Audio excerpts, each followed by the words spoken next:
तो हेलो बच्चों, class 10th 11th 12th fine arts जिनके पास है या पेंटिंग सब्जेक्ट है या फ्यूचर में कभी लेना है, तो भाई एक टॉपिक है elements of art and principles of art. Elements of art की वीडियो मैं बना चुकी हूँ डिटेल्ड, हर एक एक चीज समझा के। प्लीज उसे देख लेना। अगर आप डिजाइन स्टूडेंट भी हो तो प्लीज एलिमेंट्स ऑफ आर्ट को बेटा एक बार समझ लेना।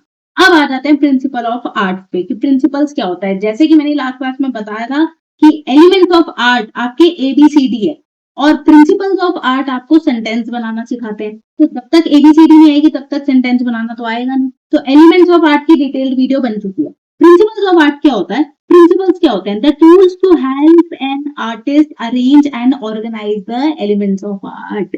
तो एलिमेंट्स ऑफ आर्ट जो आपने लाइन, पॉइंट, शेप, फॉर्म और टेक्सचर, कलर को समझा, उसको अरेंज कैसे करें, किस जगह पे कौन सा कलर डालें, किस जगह पे कौन सी चीज ड्रॉ करें, कितनी बड़ी ड्रॉ करें, कितनी ज्यादा ड्रॉ करें, कितनी बार रिपीट करें, वो कौन सिखाएगा हमें? प्रिंसिपल्स। क्योंकि एलिमेंट ने तो हमें बता दिया कि भाई ऐसे ऐसे ड्रॉ होगा, पर अब ये ड्रॉ तो कर लिया, पर उसको कितना बनाना है, एक शीट के ऊपर कितनी स्पेस छोड़नी है, कैसे करनी है, वो हमें कौन सिखाता है? Principles of art. मतलब एक पेंटिंग को बनाने के लिए एलिमेंट्स ऑफ आर्ट और प्रिंसिपल्स ऑफ आर्ट दोनों ही पता होने चाहिए। ABCD आएगी तभी सेंटेंस बनेंगे, तो एलिमेंट्स एंड प्रिंसिपल दोनों ढंग से पता होने चाहिए। तो प्रिंसिपल्स क्या है? जो हमारे ऑर्गेनाइज करेंगे, अरेंज करेंगे और हमें सिखाएंगे कि एलिमेंट्स ऑफ आर्ट से कैसे काम करता है। They are pattern, emphasis, variety, unity, balance, rhythm, proportion. अभी ये सारे वर्ड तो आपके सिर के ऊपर से जाएंगे, क्योंकि अभी धीरे धीरे समझाऊंगी पैटर्न क्या होता है, एम्फसिस क्या होता है, वेराइटी क्या होता है, यूनिटी क्या होता है, बैलेंस क्या होता है। Next, pattern. पैटर्न का मतलब क्या है? किसी भी चीज का रिपीटेशन होता है, किसी भी एलिमेंट का। जैसे एक एलिमेंट आपने बनाया, लाइन को ज्वाइन करके शेप बना दिया ट्रायंगल। ट्रायंगल क्या हो गया? एक एलिमेंट है, बार बार वो रिपीट हो रहा है, तो वो क्या बनेगा? पैटर्न। फॉर एग्जाम्पल हम कहते हैं हमने एक टी-शर्ट बनाई, उसके ऊपर डिजाइन बना दो, आप स्ट्राइप्स बना देते हो, लाइंस बना देते हो। तो कोई भी चीज आप रिपीटेटिव करते हो तो वो क्या बन जाता है? आपका पैटर्न बन जाता है। Patterns can be created with colour, line, shapes और any combination of these things. किसी भी चीज को कंबाइन करोगे तो आपके क्या बन जाएंगे? पैटर्न्स बन जाएंगे। जैसे आपका टेसिलेशंस हो गए, जैसे कि आपकी लाइंस हो गई, सर्कल्स हो गए। किसी भी चीज को रिपीटेटिव करते हैं तो क्या बनता है? हमारा पैटर्न्स बनता है, जैसे हमें दिख भी रहा है नीचे। नेक्स्ट आता है एम्फसिस। एम्फसिस क्या होता है? एम्फसिस का मतलब ये है, मेरा पूरा फेस है, मैंने यहाँ पे रेड कलर की बड़ी सी बिंदी लगा दी, तो ध्यान किस पे जाएगा? बिंदी पे जाएगा ना। तो एम्फसिस का मतलब क्या है? Basically it is the way of combining the element of art to give importance और डोमिनेंस टू वन फीचर। पूरी पेंटिंग है, पर आप किसी पेंटिंग को सेंटर में बना दो तो वो क्या बन जाएगा? एम्फसिस हो जाएगा, क्योंकि वो सेंटर ऑफ अट्रैक्शन है, राइट। तो किसी, फॉर एग्जाम्पल पिक्चर 1 है, पिक्चर 1 में 6 के 6 सर्कल को देखती हूँ तो कुछ भी आंखों पे जोर नहीं पड़ रहा, ये हमें पता नहीं चल रहा, मेरे लिए 6 कलर बराबर है ना। जैसे मैं पिक्चर 2 पे जाती हूँ तो ब्लैक से ज्यादा फोकस किस पे जा रहा है? मेरा व्हाइट पे, क्योंकि मैंने उस पे क्या दे दिया? एम्फसिस दे दिया। ठीक है, तो वो मेरा फोकल पॉइंट हो गया, वो मेरे को फोकस करवा रहा है कि व्हाइट पे फोकस करो, क्योंकि बाकी सब सिमिलर है। फॉर एग्जाम्पल मेरे पास एक गुलदस्ता है, एक गुलदस्ते में 10-15 फूल है, 10-15 फूल है। अब 10-15 फ्लावर्स है मेरे येलो कलर के, एक फ्लावर बीच में रेड डाल दो तो ध्यान किस पे जाएगा? येलो वाले पे, रेड वाले पे? रेड वाले पे। तो ये क्या हो गया? आपका एम्फसिस हो गया। ठीक है, compare the focal point of these two pictures. तो हमें साफ दिखाई दे रहा है कि पिक्चर 2 पे व्हाइट फोकल पॉइंट जा रहा है, व्हाइट के ऊपर। नेक्स्ट क्या है एम्फसिस के ऊपर? Contrasting elements often are used to direct और फोकस द व्यूअर अटेंशन। कोई भी चीज हमें फोकस करवानी होती है तो या तो हम उसका कलर चेंज कर देते हैं या उसको हाईलाइट करते हैं। जैसे आप बुक के ऊपर पूरी लाइनें हैं, एक बुक है, उसमें एम्फसिस कैसे आएगा? उसमें बहुत सारा पैराग्राफ है, पर एक पैराग्राफ को अंडरलाइन कर दो तो अंडरलाइन वाले पे पहले जा पाए ध्यान। तो ये सारे एग्जाम्पल्स क्या है? आपके एम्फसिस के ऊपर है। एम्फसिस आप कैसे लेके आ सकते हो? Emphasis can be achieved by increasing size. किसी चीज का मान लो आपने छोटे छोटे छोटे सर्कल बनाए एक लाइन में, एक सर्कल बीच में बड़ा बना दिया, तो बड़े वाले पे ध्यान जाएगा, तो साइज इंक्रीज करने से एम्फसिस आ सकता है। कोई भी स्ट्रॉन्ग कलर यूज कर दो, सारी बॉल्स येलो कलर की हैं या ऑरेंज और येलो कलर की हैं, बीच में एक बॉल ब्लू की डाल दो तो एकदम ध्यान जाएगा, राइट। तो या फिर greater detail, sharp contrast, distorted shape, सारी शेप ट्रायंगल है, बीच में एक शेप डाल दूं टेढ़ी मेढ़ी सी, डिस्टॉर्टेड शेप डाल दूं तो ध्यान कैसे जाएगा? उसके ऊपर जाएगा। तो ये आपका एम्फसिस लाने का तरीका है, जिससे कि आई उस पे फोकस करे, leading the eye to a focal point. Next, pattern और एम्फसिस मुझे पता है आपको 100% समझ में आ गया है, और अगर समझ में आ गया है, आई होप पहले ये वीडियो आप एलिमेंट्स ऑफ आर्ट को देखने के बाद देख रहे हो, क्योंकि एलिमेंट्स ऑफ आर्ट देख लोगे उसके बाद प्रिंसिपल ऑफ आर्ट ढंग से समझ में आ जाएगा, मैं गारंटी दे रही हूँ। पहले एलिमेंट्स ऑफ आर्ट देख लेना अगर नहीं देखा है तो। ठीक है, एम्फेसिस और पैटर्न हमने कर लिया है, अब हमारे वेराइटी पे। Variety is when dissimilar elements are placed together in a way that calls attention to the differences between them। ठीक है, वेराइटी का मतलब क्या होता है, हम कह रहे हैं अलग अलग पेन ले आओ, अलग अलग वेराइटी के ले आओ, है ना, क्यों, क्योंकि वहां पे क्या है, चीजें एक दूसरे से सिमिलर नहीं है, तभी तो वेराइटी है। आपने बोला डिफरेंट वेराइटी ऑफ फ्रूट्स खाने, तो सारे फ्रूट्स डिफरेंट है, उनका कॉन्ट्रास्ट डिफरेंट है, right. Variety creates excitement, interest. For example आपने एक मार्केट का सीन बनाया, मार्केट में अलग अलग ह्यूमन फिगर, कोई मोटा बनाया, कोई पतला बनाया, कोई वुमेन बनाई, कोई डिफरेंट डिफरेंट टाइप के हेयर स्टाइल्स बनाए, तो वेराइटी जब होती है तो एक्साइटमेंट आती है पेंटिंग के अंदर, ठीक है। Artist use these principle when they want to increase the visual interest in their work. Artist इस टाइप का वेराइटी डालेगा, डिफरेंट कलर कॉम्बिनेशन डालेगा, या different type of human figures डालेगा, कुछ तो ऐसे एलिमेंट डालेगा जिससे कि अंदर उसको इंटरेस्टिंग, मतलब किसी को देखने का मन करे पेंटिंग को, नहीं तो कोई क्यों देखेगा आपकी painting. And artwork can have lots of variety and strong contrast. तो आप कलर के साथ प्ले कर सकते हो, बहुत सारी वेराइटी के साथ प्ले कर सकते हो, जिससे कि एक आर्टवर्क आपका और ज्यादा अच्छा लगे, या फिर लिटिल वेराइटी भी शो कर सकते हो। वेराइटी का एक एग्जांपल है, high contrast tend towards a more dramatic scene. जब आप कलर के साथ प्ले करते हो, हाई कॉन्ट्रास्ट का मतलब क्या हुआ, मैंने एकदम रेड है फिर एकदम ब्राइट ब्लू यूज कर दिया, ठीक है। तो इस टाइप के जब आप कॉन्ट्रास्ट लेके आते हो, ठीक है, तो वहां पे क्या होता है, while low contrast tend towards being soothing.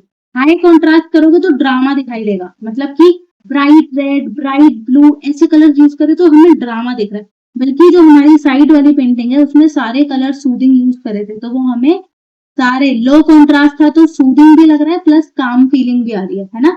The red cells painting को देखो कितनी काम फीलिंग आ रही है, कितनी सूदिंग लग रहा है। और शेयरिंग क्रॉस ब्रिज पेंटिंग को देखो एकदम कॉन्ट्रास्ट बढ़ा हुआ है ना।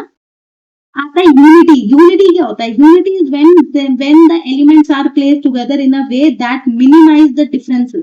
मतलब एक पेंटिंग को देख के मुझे हर चीज एकदम हार्मनी में लग रही है, यूनिटी में लग रही है, सब एक सार लग रहा है, कलर कॉम्बिनेशन एकदम सेटल है, ये नहीं कहीं पे एकदम भड़कीला कलर है, एकदम कहीं पे लाइट कलर है, कहीं पे डार्क और लाइट नहीं, यूनिटी है पेंटिंग के अंदर, ठीक है।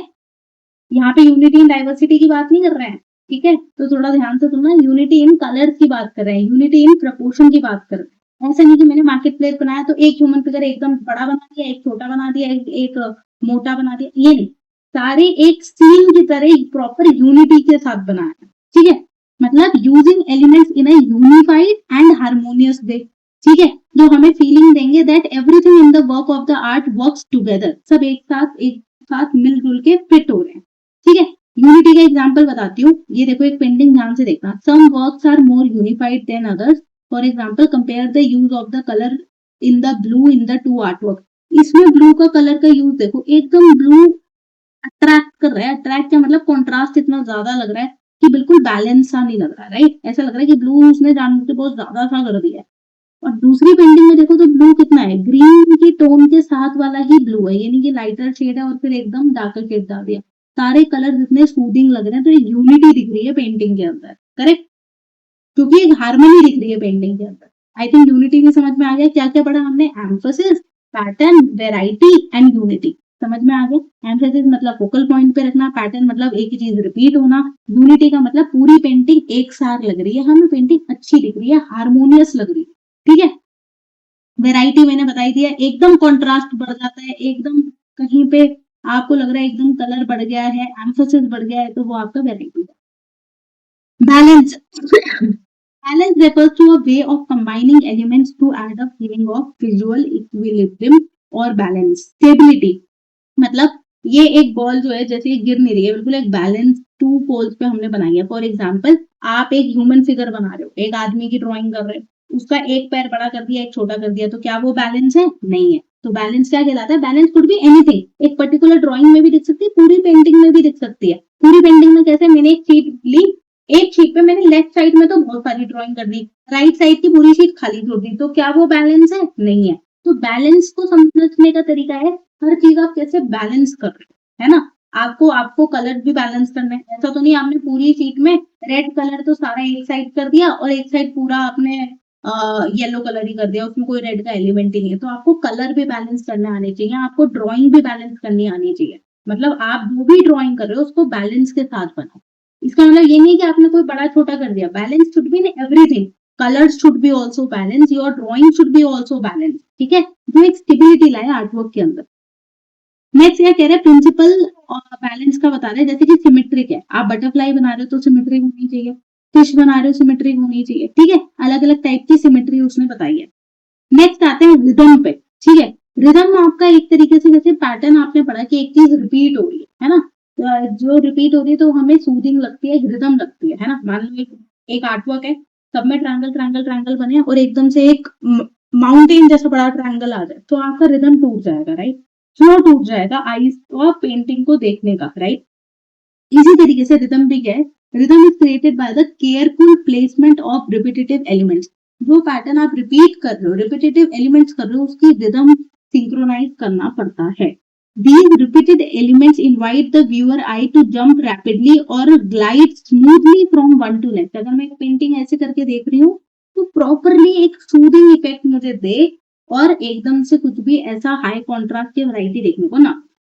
Movement refers to creating the look and feeling of action in any art work, ठीक है। रिदम का एक दिखाती हूँ, जैसे एक ये लाइंस है, ये एकदम चलती जा रही है चलती जा रही है, तो मेरी आईज को एक सूदिंग इफेक्ट आ रहा है।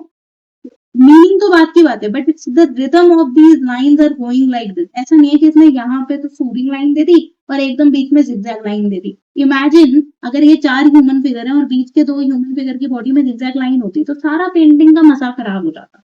तो दैट मजा जो हम कह रहे हैं वो सब हमें कैसे पता चल रहा है, प्रिंसिपल ऑफ आर्ट से। ये हमारा खुद में ही डेवलप होता है सेंस, ठीक है, मैं बता रही हूँ ये खुद में मैक्सिमम टाइम खुद में डेवलप होता है और आर्टिस्ट लोगों में होता है कि उसकी जो रिदम है, जो फीलिंग है वो खराब ना। बर्नर ट्री आर्टवर्क है तो इसमें sense of rhythm and movement हमें दिखाई दे रहा है। प्रपोर्शन, भाई प्रपोर्शन बहुत इंपॉर्टेंट होता है, फिगर्स की बात करो, एनिमल्स की बात करो, कोई भी चीज, प्रपोर्शन ये भी फर्क पड़ता है। आप एक मदर की ड्राइंग कर रहे हो, एक बच्चे की ड्राइंग कर रहे हो, तो क्या बच्चे की हाइट उतनी बड़ी रखोगे जितनी मदर की रखोगे? मदर के रिलेटिवली छोटी रखोगे। तो how will you define that proportion, ये आपका उसका रिलेशनशिप बताता है। The use of exaggerated proportions may tell about the relative importance of a particular object, कि कोई साइज कितना बड़ा या छोटा होगा वो उसके प्रोपोर्शन से पता चलता है। फॉर एग्जाम्पल यहाँ पे देखो, why are the 3 figures on the right larger than everyone else। यहाँ पे ये जो आपको दिख रहा होगा ये 3 figures है, राइट। पूरी पेंटिंग में ये पूरा फोकस ले रहे हैं, राइट, फोकस मतलब एम्फेसिस ले रहे हैं 3 फिगर, बल्कि जो मैं ऊपर के 6 फिगर देखूंगी तो वो सारे सेम हाइट के हैं। तो ये रिदम भी बना रहे हैं, ऊपर वाला पार्ट देखो आप कितना ब्यूटीफुली रिदम बना रहा है ना, रिदम बना रहा है, यूनिटी बना रहा है। बल्कि मैं पूरी पेंटिंग की बात करूं देख के तो नीचे के ये 3 ह्यूमन फिगर्स क्योंकि ये बड़े हैं, लार्ज है, तो एम्फेसिस ले रहे हैं। सबसे पहले ध्यान इन 3 ह्यूमन फिगर्स पे जा रहा है, राइट। तो ये आपका एम्फेसिस हो गया और ये आपको प्रपोर्शन भी बता रहा है कि देखो ये 3 क्या है, इसने बड़े बनाए, ठीक है। अब उसने क्या बोला है, प्रपोर्शन के एग्जांपल, अदर टाइम्स प्रपोर्शन में बी एग्जैगरेटेड और डिमिनिश्ड फॉर कॉमेडिक इफेक्ट। अब जैसे यहाँ पे देखो प्रपोर्शन, फेस बड़ा बना दिया, बॉडी छोटी बना दी। आपको पता है कि बॉडी के कंपेरेटिवली फेस छोटा होता है, पर इसने क्या करा, कॉमेडी इफेक्ट देने के लिए प्रपोर्शन के साथ खेल दिया, है ना। या फिर हमने बोले कार्टून कैरेक्टर क्या होते हैं, कहते हैं इसने तो देखो एक हाथ बड़ा बना दिया, एक हाथ छोटा बना दिया ह्यूमन फिगर का, तो कार्टून सा बन गया, तो कॉमेडिक इफेक्ट दे रहा है, right. This style of drawing और cartooning is called as caricature. जब आप कैरिकेचर बनाते हो, इंटेंशनली बहुत बड़ा फेस बना रहे हो, बॉडी छोटी बना रहे हो, प्रपोर्शन के साथ खेल रहे हो एक तरीके से, ठीक है। तो भाई इससे अच्छी तरीके से कोई बता तो सकता नहीं है प्रिंसिपल ऑफ आर्ट होता क्या है, ठीक है। तो अब पता है आपको क्या करना है, पहले तो चैनल को सब्सक्राइब कर देना, क्योंकि अब बहुत सारी नॉलेज आपको मिलने वाली है। फाइन आर्ट का सारा कोर्स, पेपर वगैरह भी मैं डिस्कस करने वाली हूँ, डिजाइनिंग का भी करने वाली हूँ। तो बी कनेक्टेड विद मी। जैसा आप लोग बोलते हो कमेंट सेक्शन में, मैं वही वीडियो बनाती हूँ। एक बच्चा बहुत टाइम से कह रहा था, तो आई होप इसके बाद वो खुश हो जाएगा और उसको सारे डाउट क्लियर हो जाएंगे और पूरा नंबर लेके आएगा और बताएगा भी जब आ जाएंगे, ठीक है। तो भाई ये सारे आई थिंक टॉपिक क्लियर हो गए होंगे, proportion, rhythm, balance, unity, variety, emphasis and pattern.